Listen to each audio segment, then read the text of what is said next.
नमस्कार। आपका अखबार के इस अंक में आपका स्वागत है। मैं हूं प्रदीप सिंह। कश्मीर घाटी एक बार फिर देश में चर्चा के केंद्र में है और चर्चा के केंद्र में आई है जो लाल किले के सामने बम विस्फोट हुआ है। जिस तरह से आतंकी पकड़े गए हैं, आतंकियों का जो मॉड्यूल पकड़ा गया है जिसमें डॉक्टर शामिल हैं और कितनी बड़ी साजिश थी, इसका खुलासा हुआ है। अब इससे जुड़े हुए कई सवाल उठते हैं। देखिए, इस देश में कश्मीर को लेकर पहला पाप किया था जवाहरलाल नेहरू ने। जवाहरलाल नेहरू ने अगर कश्मीर का मुद्दा सरदार पटेल के जिम्मे छोड़ दिया होता, खुद उसका जिम्मा न लिया होता, तो आज इस नासूर का हमें इलाज खोजने की ज़रूरत न पड़ती। उन्होंने अपने दोस्त शेख अब्दुल्ला को जम्मू कश्मीर का प्रधानमंत्री, उस समय मुख्यमंत्री को प्रधानमंत्री के पद नाम से जाना जाता था, प्रधानमंत्री बनवाने के लिए सब कुछ किया। कश्मीर का विलय भारत में रुकवाए रखा जब तक राजा हरि सिंह इसके लिए तैयार नहीं हो गए कि विलय होने के बाद शेख अब्दुल्ला प्रधानमंत्री बनेंगे जम्मू कश्मीर के, और जम्मू कश्मीर का प्रधानमंत्री बनवाया है। ये अलग बात है कि बाद में उनको कुछ समझ में आया या जो भी हुआ हो, उनको गिरफ्तार भी करना पड़ा। लेकिन आप जरा तुलना कर लीजिए दो स्थानों से, दो रियासतों से। एक हैदराबाद निज़ाम। हैदराबाद का निज़ाम भी नहीं चाहता था कि भारत में विलय हो। वो या तो स्वतंत्र होना चाहते थे या पाकिस्तान के साथ जाना चाहते थे। सरदार पटेल ने जवाहरलाल नेहरू से पूछे बिना भारतीय सेना भेज दी हैदराबाद, और जब पता चला जवाहरलाल नेहरू को तो झल्लाते हुए चले गए कि जो मन में आए करे, सरदार किसी की सुनते नहीं है। और वहाँ पर निज़ाम की सेना से, रजाकारों से युद्ध हुआ भारतीय सेना का। कई हजार भारतीय सैनिक मारे गए और अंत में भारत में विलय हुआ हैदराबाद का। लेकिन हैदराबाद के निज़ाम को जवाहरलाल नेहरू ने उसके अपने शाही महल में हैदराबाद में ही रहने दिया, बाहर नहीं भेजा कहीं। लेकिन राजा हरि सिंह को पूरे जीवन, जब तक वो जीवित रहे, कभी जम्मू में उनका जो महल है उसमें आने या जम्मू कश्मीर राज्य में ही आने की इजाज़त नहीं दी। उनका पूरा जीवन उसके बाद जो है बीता मुंबई में, उस समय बम्बई था, वहीं पर उनका निधन हुआ। ये थे जवाहरलाल नेहरू। किस तरह से राजनीति करते थे बदले किए, किस तरह से राजनीति करते थे हिंदू विरोध किए, किस तरह से राजनीति करते थे मुस्लिम तुष्टीकरण की, और किस तरह से उनके लिए ये मुद्दे राष्ट्र के हित से ऊपर थे। अगर जवाहरलाल नेहरू इस मुद्दे को, पहली गलती तो वो की, उसके बाद उन्होंने जो काम किया कैबिनेट्स की इजाज़त के बिना, संसद की तो बात ही छोड़ दीजिए, संसद को शायद वो कुछ समझते नहीं थे। संसद की छोड़िए, संसद में प्रस्ताव लाना तो बहुत दूर की बात है, कैबिनेट में भी प्रस्ताव नहीं आया कि वो कश्मीर के मुद्दे को लेकर यूनाइटेड नेशंस में जा रहे हैं। संसद को नहीं मालूम देश की, जवाहरलाल नेहरू की कैबिनेट के सदस्यों को नहीं मालूम, और नेहरू जो है यूनाइटेड नेशंस चले गए कश्मीर का मुद्दा लेकर। उस समय के थल सेनाध्यक्ष जनरल करियप्पा लगातार समझाते रहे, कहते रहे कि सिर्फ 1 महीना रुक जाइए, हम पूरा कश्मीर ले लेंगे। नेहरू ने नहीं सुनी। उनको पूरा कश्मीर नहीं चाहिए था। आप जानते हैं क्यों? बहुत कम लोग जानते हैं, कहीं कहीं ये पढ़ने को मिलता है कि क्यों। क्योंकि शेख अब्दुल्ला नहीं चाहते थे कि कश्मीर के जिस हिस्से पर पाकिस्तान ने कब्जा किया है, जिसको आज हम POJ कहते हैं, वो हिस्सा वो नहीं चाहते थे कि कश्मीर के साथ आए। उनका मानना था कि इन दोनों हिस्सों का कल्चर अलग है, भाषा अलग है, वो उनको कश्मीरी मानते ही नहीं थे। तो उनको लगता था कि ये अगर साथ आ जाएंगे तो समस्या पैदा करेंगे। तो शेख अब्दुल्ला की समस्या दूर की जवाहरलाल नेहरू ने। उस हिस्से को भारत में वापस नहीं आने दिया और उसके बाद भी कोई प्रयास नहीं किया। भारत उसके बाद भी उस हिस्से पर फिर से कब्जा कर सकता था, उस समय की जो परिस्थितियां थी। लेकिन जवाहरलाल नेहरू ने इस मुद्दे को अंतर्राष्ट्रीय बनाकर भारत के लिए हमेशा के लिए एक स्थायी समस्या पैदा कर दी। लेकिन उनके सेहत पर इसका कोई असर नहीं पड़ा। उनको इसका कभी अफसोस नहीं हुआ कि जम्मू कश्मीर का एक हिस्सा यानी भारत का एक हिस्सा पाकिस्तान के कब्जे में चला गया, इससे उनको कोई फर्क नहीं पड़ा। इतने बड़े कांड के बाद उन्होंने सिंधु जल समझौता किया, वो भी पाकिस्तान के पक्ष में। अब आप इससे समझ सकते हैं कि नेहरू की मंशा क्या थी, नीयत क्या थी और उनकी नीति क्या थी। तो नेहरू ने जो किया उसका नुकसान हम आज तक उठा रहे हैं। उसका भारत के सामाजिक जीवन पर, भारत की राष्ट्रीय सुरक्षा पर, आंतरिक सुरक्षा पर और देश के विकास पर, सब पर असर पड़ा है। अगर जम्मू कश्मीर का वो हिस्सा न गया होता तो हम ये प्रॉक्सी वॉर न लड़ रहे होते। जम्मू कश्मीर का वो हिस्सा न गया होता तो हमारी सीमा तिब्बत से लगती, मतलब गिलगिट बाल्टिस्तान अगर न गया होता तो आप समझिए कि हमारे लिए इंटरनेशनल ट्रेड का रूट बाई रोड खुला होता। लेकिन वो सब नष्ट कर दिया जवाहरलाल नेहरू ने अपने दोस्त को खुश करने के लिए, शेख अब्दुल्ला को खुश करने के लिए। शेख अब्दुल्ला जो घोषित रूप से सांप्रदायिक था, भारत विरोधी था और हिंदू विरोधी था। शेख अब्दुल्ला के बारे में एक वीडियो में बता चुका हूं कि क्या क्या उन्होंने किया। ये जो शहीद दिवस मनाने की कोशिश करते हैं आज तक नेशनल कॉन्फ्रेंस के लोग, उसमें बहुत बड़ा योगदान था उस दंगे में शेख अब्दुल्ला का। बल्कि एक तरह से कह सकते हैं वो मास्टर माइंड थे, उसके प्रणेता थे, उसका नेतृत्व किया उन्होंने। ये तो शेख अब्दुल्ला और नेहरू की बात हुई। ऐसा है कि इतिहास में इतने पहले अगर कोई इतनी बड़ी भूल हुई हो, गलती हुई हो, ब्लंडर हुआ हो, मैं कहूँगा हिमालयन ब्लंडर हुआ हो, तो उसको ठीक करने में बड़ा समय लगता है। लेकिन प्रधानमंत्री नरेंद्र मोदी की सरकार 2014 में आई और 2019 में संसद से प्रस्ताव पास करके जम्मू कश्मीर का विशेष दर्जा खत्म कर दिया, जिसके बारे में किस किस तरह के बयान आते थे। ये महबूबा मुफ्ती कहती थी खून की नदियां बह जाएंगी। फारूक अब्दुल्ला कहते थे कि कोई तिरंगा उठाने वाला नहीं होगा। अब जितना तिरंगा 5 अगस्त 2019 के बाद जम्मू कश्मीर में लहराया जा रहा है, इससे पहले के दशकों में कभी सबको मिला दें तो भी नहीं लहराया गया, बल्कि लहराया ही नहीं जाता था। कम से कम 30-35 साल से तो आप लाल चौक पर पाकिस्तानी झंडा फहरा सकते थे, आईसिस का झंडा फहरा सकते थे। पाकिस्तान और आईसिस का झंडा फहराया जाता था और उन लड़कों को, उन आतंकवादियों को मैं कहूँगा, फारूक अब्दुल्ला क्या कहते थे कि ये नौजवान हैं, अपना गुस्सा निकाल रहे हैं। ऐसे नौजवानों को की जगह सिर्फ और सिर्फ किसी डेमोक्रेसी में जेल में होनी चाहिए। कानून व्यवस्था जहां लागू हो वहां जेल ही के अलावा उनके लिए कोई दूसरी जगह नहीं होनी चाहिए। और ऐसे लोगों का समर्थन करने वालों को भी जेल में होना चाहिए। ये जो अब्दुल्ला और मुफ्ती परिवार है, ये अगर आज खुला घूम रहा है, आज इसका हौसला अगर फिर से बढ़ गया है, लाल किले के पास जो बम विस्फोट हुआ, जो फिदाइन हमला हुआ, उसके मुद्दे पर अगर ये कहा जाएगा कि कश्मीर में अत्याचार होगा तो उसका असर दिल्ली तक तो होगा ही। और फारूक अब्दुल्ला पूछ रहे हैं कि हमें यह सोचना चाहिए कि ये पढ़े लिखे लोग क्यों इस रास्ते पर जा रहे हैं। अरे भाई, सबसे लंबे समय तुम्हारे परिवार ने राज किया, आज भी आपका बेटा है मुख्यमंत्री, तो क्यों नहीं पूछा इन लोगों से कि क्यों इस रास्ते पर जा रहे हो। और सबको मालूम है, सब नाटक कर रहे हैं कि ये जानते नहीं हैं। और इस नाटक का पर्दाफाश किसी और ने नहीं, उस फिदाइन डॉक्टर ने किया। कई वीडियो बनाए हैं, सुरक्षा एजेंसियों के हाथ लगे हैं। उसमें एक वीडियो में कह रहा है कि हमारे इस्लाम में इसकी इजाज़त है।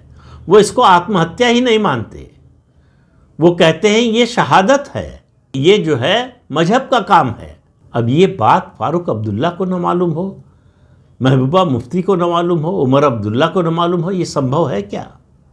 ये सब जानते हैं, नहीं जानने का नाटक करते हैं। हमारे पूर्वी उत्तर प्रदेश में ऐसे लोगों के लिए एक शब्द इस्तेमाल किया जाता है, बनल बौरहा, यानी जानबूझकर अनजान बनने की कोशिश करने वाला। ये लोग वही है। ये खतरनाक खेल खेल रहे हैं भारत की सुरक्षा से, भारत की स्वायत्तता से और भारत की एकता और अखंडता से। ये देश में हर समय हिंदू मुस्लिम का मुद्दा बनाए रखना चाहते हैं। जो काम अंग्रेज सरकार और जिन्ना छोड़कर गए, उस एजेंडे को ये लोग आगे बढ़ा रहे हैं, इसको चला रहे हैं। और इसमें इनकी सबसे बड़ी मददगार है कांग्रेस पार्टी, जिसको प्रधानमंत्री नरेंद्र मोदी ने अभी 14 नवंबर को ही कहा कि ये माओवादी मुस्लिम लीग कांग्रेस है। बिल्कुल सही बात कही है। माओवादियों का संरक्षण किया, अर्बन नक्सल को पैदा किया और उनका समर्थन नहीं किया, केवल उनको पाला पोसा और आगे बढ़ाया, अब भी उनके साथ हैं। और मुस्लिम लीग की जो भाषा थी आज़ादी से पहले, उससे आगे की भाषा है आज की कांग्रेस की। तो इससे आप समझ सकते हैं। लेकिन मैंने कहा था कि दो पाप हुए हैं। एक तो जवाहरलाल नेहरू ने किया शेख अब्दुल्ला को खुश करने के लिए, शेख अब्दुल्ला का मार्ग निष्कंटक करने के लिए, कश्मीर उनको सौंपने के लिए। भारत का जो हो नुकसान होता रहे, भारत की आने वाली पीढ़ियां उसका नुकसान भुगतती रहे, इससे जवाहरलाल नेहरू को कोई मतलब नहीं था, कोई सरोकार नहीं था। ये कहने में किसी को संकोच नहीं होना चाहिए। देखिए, सच जो है वो जब तक निर्भीकता से, सच्चाई से बोला नहीं जाएगा, तब तक सच लोगों तक पहुंचेगा नहीं। सच पहुंचेगा नहीं तो वास्तविक स्थिति क्या थी, क्या है और क्या होने की आशंका है, इसके बारे में समझना मुश्किल होगा। दूसरा पाप किया हमारे सुप्रीम कोर्ट ने। अनुच्छेद 370 और 35 से खत्म किया जब केंद्र सरकार ने, उसके बाद कश्मीर की स्थिति, खासतौर से कश्मीर जब कह रहा हूं तो घाटी की स्थिति समझिए, घाटी की स्थिति को सुधारने के लिए, वहां से अलगाववाद, आतंकवाद को समूल नष्ट करने के लिए जितने बड़े पैमाने पर काम हुआ, आज़ादी के बाद से 2019 तक उतने बड़े पैमाने पर काम नहीं हुआ था। आतंकवादियों का पूरा आर्थिक तंत्र अलगाववादियों का तोड़ दिया गया। सरकारी नौकरियों में उनके जो कारिंदे थे उन सबको चिन्हित करके सबको एक एक करके निकाला गया नौकरी से। मुकदमा हुआ, गिरफ्तारी हुई, बड़ी संख्या में अभियान चलाकर आतंकवादियों को मारा गया। लेकिन सुप्रीम कोर्ट को लगा कि अरे इतना बड़ा फैसला हो गया, इसमें हमारी तो कोई भूमिका ही नहीं है। तो अनुच्छेद 370-35 से को खत्म करने को चुनौती दी गई सुप्रीम कोर्ट में। और चुनौती देने वालों में यही राजनीतिक दल, यही इकोसिस्टम, इसी के इकोसिस्टम के लोग थे। तो सुप्रीम कोर्ट को लगा कि इस देश में, बल्कि शायद उनको लगता है कि दुनिया में धर्मनिरपेक्षता बचाने का ठेका उन्हीं के सर पर है। उन्हीं के कंधे पर यह जिम्मा है कि मानवाधिकार की रक्षा करें, उन्हीं के जिम्मे है कि वो धर्मनिरपेक्षता की रक्षा करें। और हमारे सुप्रीम कोर्ट को या हमारे न्याय व्यवस्था को, न्याय प्रणाली को एक बीमारी है और वो है संतुलन की। मैंने अभी कुछ दिन पहले व्यंगकार शरद जोशी का एक लेख हिस्से सुनाए थे कि जिसमें उन्होंने कहा था कांग्रेस एक संतुलन है। वो भ्रष्टाचार रोकने की बात करती है लेकिन भ्रष्टाचारियों को बढ़ावा देती है। इसी तरह से हमारा सुप्रीम कोर्ट है। उसको लगता है कि अगर कोई प्रस्ताव जो संसद से पास हुआ है उसको उसने रद्द नहीं किया, तो इसके बदले में उसे कुछ ऐसा करना चाहिए जिससे उसका विरोध करने वाले, जो संसद से पास प्रस्ताव है और जिसको भाजपा के विरोधी, मोदी के विरोधी, सरकार का ही प्रस्ताव सिर्फ मानते हैं, उसको बैलेंस करने के लिए कुछ उधर का भी किया जाए। वो सही है, गलत है, संवैधानिक है, असंवैधानिक है, इससे मतलब नहीं है। तो बाकी मुद्दों पर अभी नहीं जाता हूं, केवल कश्मीर पर सीमित रखता हूं अपने को। सुप्रीम कोर्ट में सुनवाई हुई, अब सुनवाई हो रही है 370 और 35 से, जो संसद के प्रस्ताव के जरिए खत्म किया गया। और आप उसमें निर्देश दे रहे हैं केंद्र सरकार को कि आप वहां विधानसभा चुनाव कराइए। केंद्र सरकार ने कहा सही समय पर चुनाव कराएंगे। सुप्रीम कोर्ट ने कहा कि नहीं, ये कैसे हो सकता है, ये सरकार कैसे तय करेगी। उन्होंने निर्देश दिया कि फला तारीख तक, अक्टूबर 2024 तक हर हाल में विधानसभा चुनाव कराइए। सरकार क्या कर रही थी? सरकार 5 अगस्त 2019 के बाद से कश्मीर में, खासतौर से घाटी की बात कर रहा हूं, फिर घाटी में एक नई राजनीतिक व्यवस्था खड़ी करने की कोशिश कर रही थी, एक नई पॉलिटिकल लीडरशिप खड़ी करने की कोशिश कर रही थी। इसीलिए पंचायत के चुनाव कराए, स्थानीय निकाय के चुनाव कराए, डिस्ट्रिक्ट डेवलपमेंट काउंसिल के चुनाव कराए और इन सभी संस्थाओं को, इन सभी जनतांत्रिक संस्थाओं को पहले से ज़्यादा अधिकार दिए। राज्य में जो है परिवर्तन दिखाई देने लगा, डेवलपमेंट दिखाई देने लगा, पर्यटकों की संख्या बढ़ने लगी, दिन दूनी रात चौगुनी बढ़ने लगी, लाल चौक पर तिरंगा फहराने लगा, आतंकवादी मारे जाने लगे, पत्थरबाजी बंद हो गई। तो लेकिन सुप्रीम कोर्ट को शायद ये सब, और जो भाजपा विरोधी हैं, मोदी विरोधी हैं, और मैं कहता हूं जो देश विरोधी हैं, उनको ये सब रास नहीं आ रहा था। चुनाव इसलिए सरकार नहीं करा रही थी कि अगर चुनाव कराएंगे अभी तो नई व्यवस्था तैयार नहीं हुई है, इसलिए पुरानी राजनीतिक व्यवस्था फिर से हावी हो जाएगी, सत्ता उसी के हाथ में हो जाएगी। तो एक तरह से सारा मामला 360 डिग्री घूमकर, मतलब जहां से चले थे वहीं पहुंच जाएंगे, और वही हुआ। जम्मू कश्मीर में विधानसभा चुनाव कराने का निर्देश देना सुप्रीम कोर्ट का बहुत बड़ा पाप है। बात एक राज्य में चुनाव की नहीं है, बात है देश की सुरक्षा की, आंतरिक सुरक्षा की, सीमा की सुरक्षा की, भारत की सार्वभौमिकता की, भारत की एकता अखंडता की। इन सब मुद्दों को नज़रअंदाज किया। ये मामले, ये मुद्दे एग्जीक्यूटिव के हैं, और उससे आगे बढ़े तो ये संसद के हैं। लेजिस्लेचर और एग्जीक्यूटिव ही मिलकर तय कर सकते हैं कि क्या होना चाहिए। लेकिन सुप्रीम कोर्ट ने कहा कि हम पीछे कैसे रहेंगे, हमारा महत्व कैसे नहीं।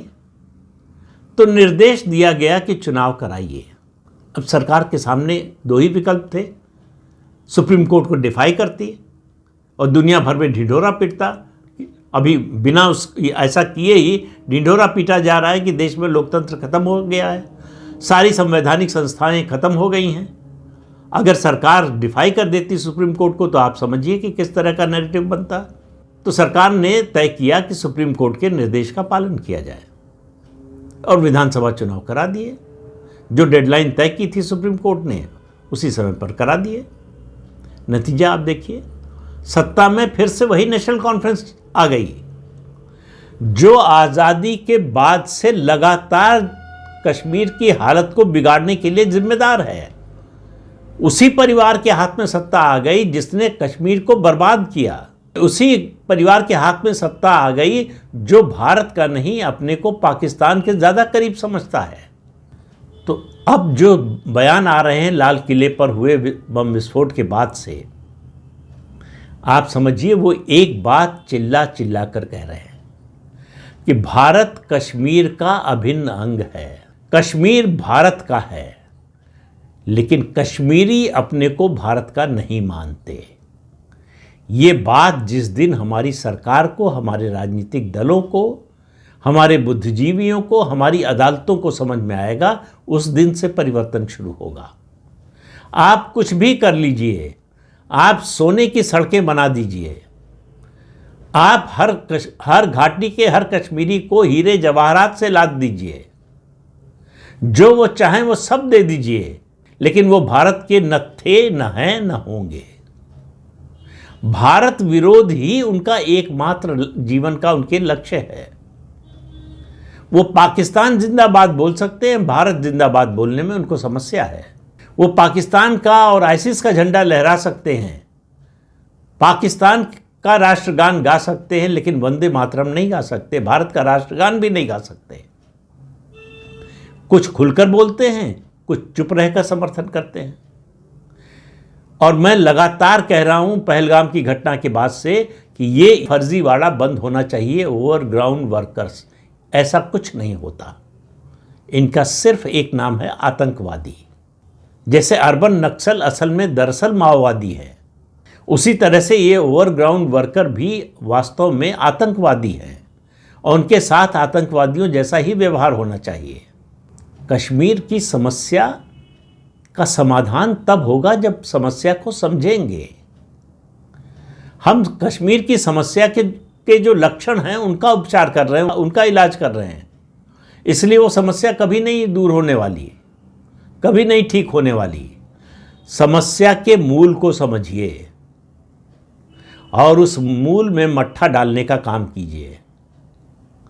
बिना उसके स्थिति में बदलाव नहीं होगा। ये मानकर चलना होगा जब तक कि अदरवाइज साबित ना हो जाए कि घाटी का हर कश्मीरी मुसलमान भारत विरोधी है।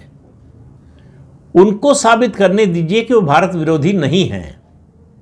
मैं ये नहीं कह रहा हूं कि आप सारे घाटी के सारे मुसलमानों को भारत विरोधी, आप मुझे बताइए प्रमाण और क्या चाहिए आपको। 1990 में जो हुआ उसको कश्मीर के किसी मुसलमान ने उसको गलत माना क्या? आज तक स्वीकार किया क्या? कश्मीर घाटी से हिंदुओं का सफाया कर दिया, जिसको एथनिक क्लिंजिंग कहते हैं। एक भी हिंदू अब आपको कश्मीर घाटी में नहीं मिलेगा। और इस तरह की परिस्थितियां बनाकर रखी हैं कि अगर कोई लौटना चाहे तो लौट भी न सके। कोई एक बताइए मुझे कश्मीरी मुसलमान जिसने कहा हो कि हमने कश्मीरी हिंदुओं की प्रॉपर्टी पर कब्जा करके गलत किया, हम ये छोड़ रहे हैं। एक भी नहीं मिलेगा आपको, अपवाद के लिए भी। तो मानसिकता बदली नहीं है, रणनीति बदल गई है। जब तक उन्हें लग रहा था कि हम बहुत ताकतवर हैं, तब तक बढ़ चढ़ कर बोल रहे थे, हत्या कर रहे थे, बलात्कार कर रहे थे, घर पर कब्जा कर रहे थे, घर जला रहे थे, मस्जिदों से ऐलान करवा रहे थे कि या तो कन्वर्ट हो जाओ या फिर मरने के लिए तैयार रहो। अब उनको लग रहा है कि हम थोड़ा कमज़ोर हैं, इस समय चुप रहना बेहतर है। तो वो चुप रहकर अपने समय का इंतज़ार कर रहे हैं। वो पाकिस्तान से आने वाले आतंकवादियों के लिए पनाहगाह तैयार कर रहे हैं, उनको संरक्षण दे रहे हैं। ये पहलगाम से सबसे ताज़ा घटना जो है कश्मीर में वही हुई है। उसी से आप समझिए कि कितने दिन पहले आए थे, कितने दिन रहे, और घटना के बाद कितने दिन रहे, उनको पनाह किसने दी? कश्मीर के मुसलमानों ने दी। तो समस्या के मूल में जाने की जरूरत है। जब तक समस्या के मूल में जाकर उसका इलाज नहीं करेंगे, तब तक परिस्थिति में कोई बदलाव नहीं आएगा। आप कश्मीर में डेवलपमेंट कर दीजिए, आप कश्मीर में सिनेमा हॉल खोल दीजिए, आप कश्मीर में उद्योग लगा दीजिए, शिक्षण संस्थान खोल दीजिए, आप मेडिकल कॉलेज खोल दीजिए, हॉस्पिटल खोलिए। मेडिकल कॉलेज और हॉस्पिटल और इंजीनियरिंग कॉलेज में वो आतंकवादी तैयार करेंगे जो हमारे आपके बीच में रहेंगे, और कभी शक नहीं होगा। ये जो अल-फलाह यूनिवर्सिटी है, ये आतंकवाद का सबसे बड़ा अड्डा था एनसीआर में। किसी को कभी पड़ोसी को भी शक हुआ क्या? तो उनकी रणनीति और उनका संगठन और उनका लक्ष्य, ये तीनों बिल्कुल स्पष्ट है। गलतफहमी हमें है, दुविधा में हम हैं। हम तय ही नहीं कर पा रहे हैं कि हमारे दोस्त हैं या दुश्मन हैं। जब दोस्त और दुश्मन के बीच की पहचान न रह जाए तो समझिए कि आप भारी संकट में हैं, जो इस समय भारत है। तो इस अंक में इतना ही। अगले अंक में फिर मिलेंगे किसी नए मुद्दे के साथ। तब तक के लिए अनुमति दीजिए। आपसे अनुरोध है कि चैनल देखिए, शेयर कीजिए, लाइक कीजिए और सब्सक्राइब जरूर कीजिए। नमस्कार।